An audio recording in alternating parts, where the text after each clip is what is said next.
আজকে আমি বলতে চাই, অনেকে অনেক কথা বলেন, বিএনপি শুধু নির্বাচন চায়, বিএনপি ক্ষমতার জন্য মাথা খারাপ হয়ে গেছে। আজকে আপনাদেরকে বলতে চাই, আজকে যারা ওই কথা বলেন, আপনাদের মায়ের যে মাসির দরদ বেশি। এই বিএনপি ভোটের অধিকারের জন্য, মানুষের অধিকারের জন্য, গণতন্ত্রের জন্য সংগ্রাম করেছে, জীবন দিয়েছে। 1,35,000 মামলা, 50 লক্ষ আসামি হয়েছে বিএনপি।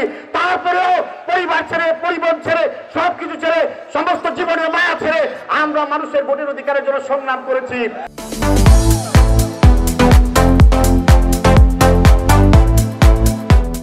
তাই আজকে এদেশের মানুষ 14 সালে ভোট দিতে পারে নাই, 18 সালে ভোট দিতে পারে নাই, 24 সালে ভোট দিতে পারে নাই। আমরা সেই কারণে ভোটের জন্য আজকে আমরা দাবি জানাচ্ছি, অতি দ্রুত প্রয়োজনীয় সংস্কার সেরে আপনারা নির্বাচনের রোড ম্যাপ ডিক্লেয়ার করুন।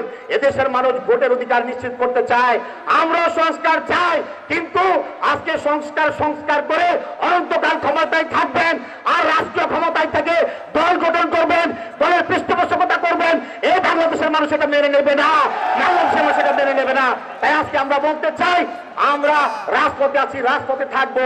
এদেশের মানুষ, আমরা কিশোরগঞ্জের সর্বস্তরের মানুষের কাছে আমরা আহ্বান জানাই, আপনারা সজাগ থাকবেন। আমরা কে এমপি হবে, মন্ত্রী হবে, কোন দল ক্ষমতায় যাবে সেটা বড় কথা নয়। আমরা ঐক্যবদ্ধভাবে আজকে দেশের সর্বস্তরের মানুষ, গণতান্ত্রিক রাজনৈতিক শক্তি, আমরা যে বিষয় নিয়ে আমরা আন্দোলন করেছি, সে আন্দোলনের মূল লক্ষ্যে পৌঁছে না পর্যন্ত বিএনপি ভারপ্রাপ্ত চেয়ারম্যানের নেতৃত্বে আমরা ঐক্যবদ্ধ আছি। আমাদের এই কর্মসূচির সামনের দিকে এগিয়ে নিয়ে যাবো।